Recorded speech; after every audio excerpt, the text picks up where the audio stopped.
kami dari kelompok 1 ingin berpresentasi. Izinkan kami memperkenalkan diri dimulai dari Jocelyn, saya Cemberil, Saya Edmund, saya Capres, saya Pangeran. Festival Tionghoa. Festival Tahun Baru Imlek Chunjie. Tahun Baru Imlek atau Festival Musim Semi biasanya dirayakan oleh masyarakat Tionghoa hingga kini dengan sangat meriah. Dengan menggantung berbagai macam pernak-perniknya seperti lampion merah, menempel kertas merah bertulisan Fu, menyiapkan angpau, sampai pesta kembang api dan tarian naga serta barongsai. Awalnya Imlek merupakan hari raya yang berkaitan dengan pergantian musim, yakni dari musim dingin ke musim semi. Karena musim semi dihitung sebagai musim pertama dari 4 musim yang ada. Maka berdasarkan penanggalan Imlek, hari pertama mulainya musim semi merupakan hari pertama penanggalan tahunan. B. Festival Cap Gome atau Yuan Xiao Jie. Festival Yuan Xiao atau biasa dikenal dengan perayaan Cap Gome jatuh setiap tanggal 15 bulan pertama penanggalan Imlek. Sama halnya dengan perayaan Imlek, perayaan Cap Gome ini juga dirayakan dengan sangat meriah di beberapa negara yang tersebar di berbagai belahan dunia. Di Indonesia, festival Cap Gome ini dengan upacara kirap atau turun ke jalan raya, menggotong kio atau kusuman yang diisi arca para dewa. Dan beberapa kota seperti di Jakarta dan Manado ada atraksi loktung atau tangsim, di mana seseorang menjadi medium perantara yang biasanya akan melakukan beberapa atraksi, sayat lidah, memotong lengan atau badannya dengan sabetan pedang dan sebagainya. Dan dipercaya telah dirasuki roh dewa untuk memberikan berkat bagi umatnya.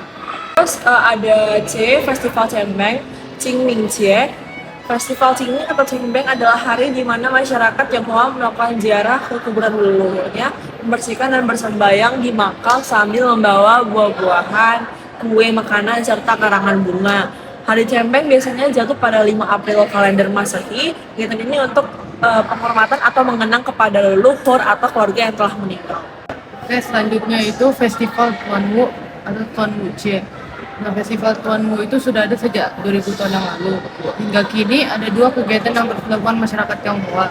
Ini makan bakcang dan perlombaan perahu naga. Asal-usul dari Festival Tuan Wu ini untuk mengenang patriot Chuyen yang mati bunuh diri dengan terjun ke sungai karena kecintaan dan kesetiaannya pada negara atau dinasti Chu. Festival ini dilangsungkan setiap tanggal 5 bulan 5 penanggalan ini.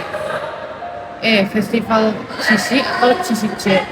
Nah, Festival Qixi atau biasa disebut Festival Qiqiao ini merupakan festival yang romantis dan tradisi dan kebudayaan Tionghoa. Festival ini dikatakan sebagai hari Valentine masyarakat Tiongkok. Festival Qixi ini memperingati kisah romantis antara pria penggembala Liu Liang dan Qinu, si gadis penenun yang menurut cerita hanya dapat bertemu sekali dalam setahun. Festival ini jatuh setiap tanggal 7 bulan 7 penanggalan Imlek.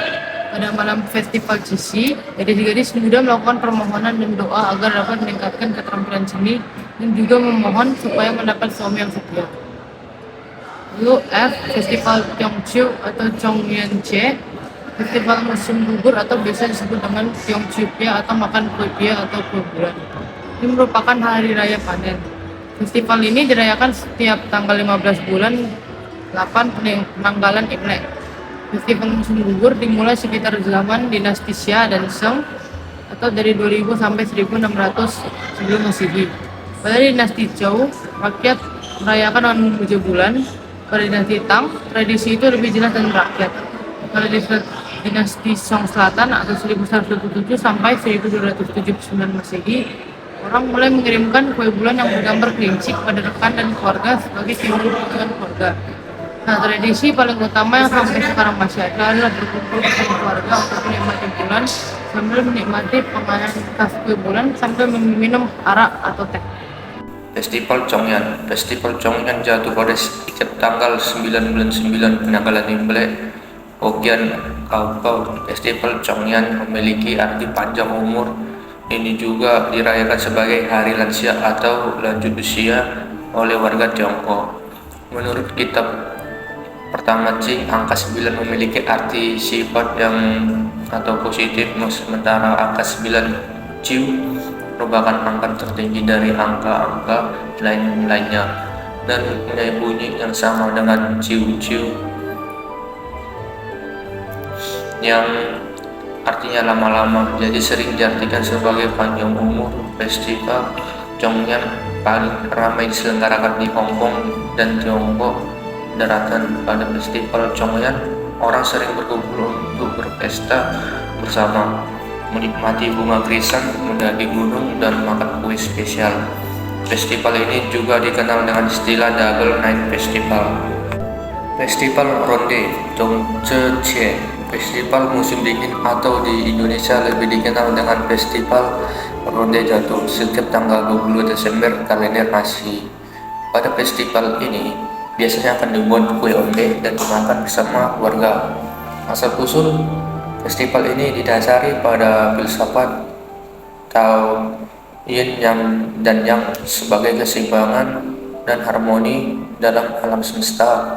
Festival ini mulai dirayakan pada zaman dinasti Han 206 sampai 220 sebelum Masehi.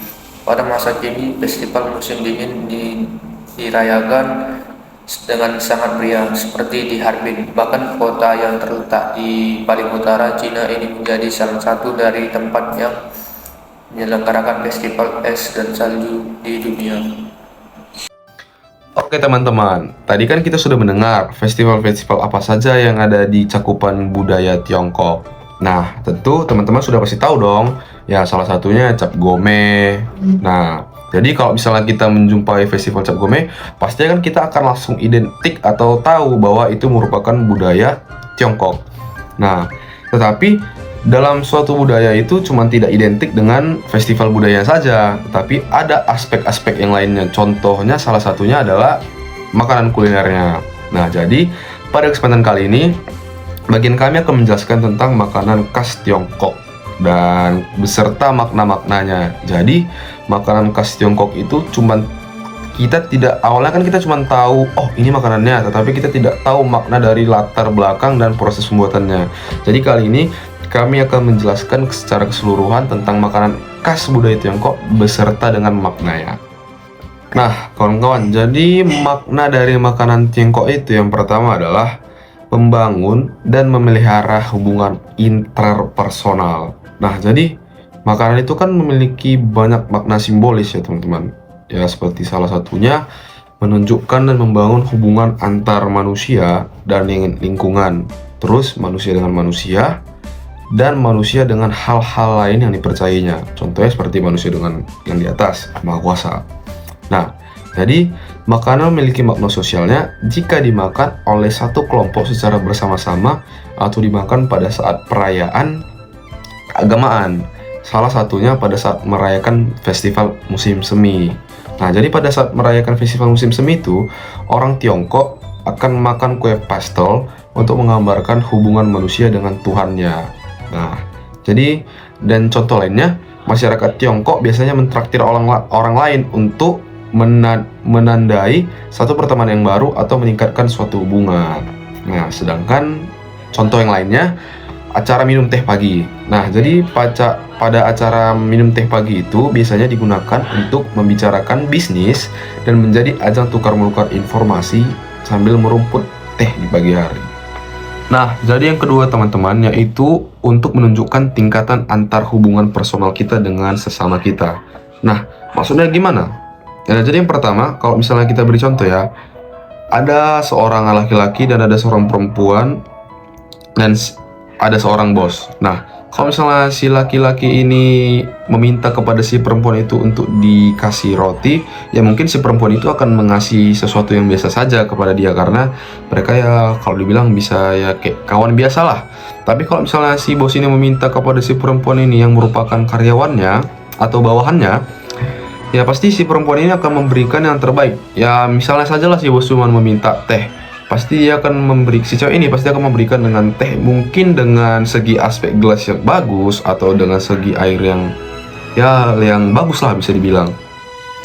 Dengan tujuan ya agar si bos itu merasa kok sebaik ini kau sama aku, berarti ya menunjukkan yang kualitas yang bagus lah untuk perilaku seorang karyawan kepada bos kan. Nah, jadi sama seperti dengan makna yang tadi, di orang Tiongkok, di budaya Tiongkok, kalau misalnya menjumpai kita menjumpai makanan yang diberikan kepada kita itu yang sangat, misalnya dalam kata hal mewah, mahal, atau yang jarang kita temukan, berarti itu mereka itu menganggap kita itu sebagai orang yang sangat sakral untuk dihormati. Bukan sakral maksudnya yang sangat dihormati lah. Ya seperti contoh perempuan tadi. Tapi kalau misalnya kita bertamu kepada orang dan kita diberikan makanan yang mungkin sering kita dapat di pasaran, bukan mereka tidak menghormati kita sebagai tamu, tapi mungkin mereka merasa hubungan kita dengan dia ya statusnya sama, tidak terlalu tinggi dan tidak terlalu rendah. Jadi mereka melakukan kita seperti apa yang mereka lakukan dengan dirinya sendiri, yaitu memberikan hal yang sama. Nah, jadi ya begitulah poin untuk nomor 2. Yang ketiga, mencerminkan status sosial. Makanan digunakan untuk menunjukkan status sosial seseorang. Makanan yang jarang dan mahal biasanya digunakan untuk menunjukkan kekayaan dan status sosial ekonomi yang tinggi dari seseorang. Biasanya berupa makanan hewan dan kaya protein yang sulit didapat atau jarang, mahal, dan perlu diimpor. Kebiasaan ini biasanya terkait dengan gaya hidup kelas atas. Misalkan makanan sarang burung, sirip ikan hiu, cakar beruang, dan lobster. Yang keempat, karakteristik kelompok. Makanan selain berperan dalam menunjukkan status sosial, juga menunjukkan karakter suatu grup yang terbagi berdasarkan wilayah, yaitu wilayah, suku, atau agama. Perilaku makan biasanya berkelanjutan. Biarpun sudah berpindah tempat, biasanya tradisi makan, rasa, cara memasak tetap dipertahankan, kecuali memang sangat sulit untuk dilakukan. Seperti di Tiongkok, orang-orang yang tinggal di bagian selatan biasanya makan nasi, sedangkan yang tinggal di bagian utara biasanya makan makanan yang terbuat dari tepung seperti roti. Lalu selanjutnya merayakan peristiwa penting. Makan malam atau perjamuan bisa menjadi simbol peristiwa penting dalam kehidupan manusia, seperti pernikahan, pembaptisan, dan kepercayaan religius. Makna simbolis makanan ini makanan hubungannya dengan keagamaan lebih penting dibanding dengan kandungan nutrisinya. Makanan yang dikonsumsi dapat menentukan dan membangun kembali hubungan antara manusia dengan Tuhan dan manusia dengan manusia. Di Tiongkok, makanan yang khas akan disajikan pada perayaan khusus seperti pangsit beras pada festival Perahu Naga, kue bulan pada festival Pengertangan, musim gugur, dan pasar pada festival musim semi. Lalu yang keenam ada makna simbolis. Dalam budaya Tiongkok, makanan digunakan sebagai simbol makna dalam berbagai kesempatan. Sebagai contoh, kurma Tiongkok bermakna satu pasangan bisa cepat memiliki anak. Kacang dikenal sebagai buah panjang umur. Buah jeruk dan chestnut bermakna keuntungan. Kue beras bermakna tahun promosi kenaikan pangkat. Mie karena panjang melambangkan kesehatan dan umur panjang, dan sebagainya. Selain makanan yang melambangkan keberuntungan, namun ada juga yang melambangkan kesialan, seperti buah pir karena bunyinya dalam bahasa Jawa sama dengan kata yang bermakna meninggalkan, dan ini jika memakannya akan mengalami perpisahan. Nah, yang ketujuh adalah sarana untuk memberikan penghargaan atau hukuman. Makanan sering dijadikan sarana untuk memberikan penghargaan atau hukuman pada seseorang. Sebagai contoh, jika seorang anak baik prestasi di sekolah, orang tua akan membawa sang anak makan ke restoran cepat saji ala barat sebagai hadiah. Sementara itu, jika prestasinya buruk, maka orang tua tidak akan memberikan makanan yang diinginkan oleh sang anak sebagai hukuman. Nah, lanjut ke jenis-jenis makanan khas Tionghoa. Selain peran makanan di Tiongkok yang cukup beragam, jenis makanannya pun sangat beragam. Jika dilihat dari nama-nama jenis makanannya, dapat terlihat bagaimana cara memasaknya, seperti chow mein atau nasi goreng, kaoya atau bebek panggang, yinju, jantan atau telur dadar ikan perak, dibuat dari bahan apa seperti caetan atau telur teh, dan fujian, hongchuchi atau ayam arak merah fujian, tongpo row atau tumis daging babi, bentuknya seperti apa seperti yueping atau kue bulan, makanan berbentuk bulatan, youtiao atau cakwe, makanan berbentuk memanjang, kung pao citing atau ayam kung pao atau daging ayam dipotong menyerupai bentuk dadu dan sebagainya. Beberapa makanan seasonal yang selalu hadir di hari raya etnis Tionghoa. Yang pertama adalah kue keranjang saat merayakan tahun baru Cina atau Imlek. Yang kedua adalah lontong cap gome pada festival cap gome. Yang ketiga adalah kue bulan dalam rangka festival Chongyan Che Mid Autumn Festival. Yang pertama adalah kue keranjang saat merayakan tahun baru Cina atau Imlek. Tahun baru Cina merupakan perayaan awal tahun bagi etnis Tionghoa. Lampion dan pernak-pernik serba merah digantungkan di keluarga besar berkumpul untuk bersilaturahmi, makan bersama, dan puncak kegiatan yang paling tunggu-tunggu anak-anak yaitu pembagian angpau. Ada aturan khusus untuk hidangan Imlek ini. Beberapa makanan dianggap tabu dan ada juga yang dipercaya memberikan nasib baik. Salah satunya kue keranjang yang selalu ada di rumah masyarakat etnis Tionghoa saat merayakan Imlek. Kue keranjang melambangkan kemakmuran dan peningkatan dalam diri. Kue keranjang sekilas mirip dengan makanan khas Indonesia, dodol, yang manis dan kenyal. Bahan dasarnya adalah tepung ketan dan gula merah. Lalu kue yang berbentuk seperti keranjang ini bisa dihidangkan untuk dimakan secara langsung. Namun ada juga yang mengkonsumsinya dengan cara digoreng atau dikukus. Yang kedua adalah lontong cap gome pada Festival Cap Gome.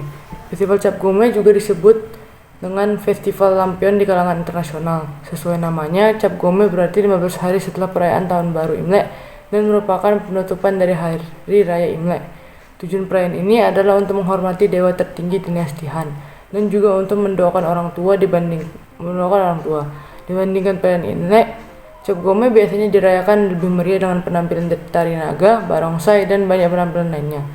Untuk makanan yang dihidangkan kurang lebih sama dengan perayaan Imlek, namun saat Festival Cap Gome ada satu hidangan campuran Indonesia yang tak boleh dilewatkan.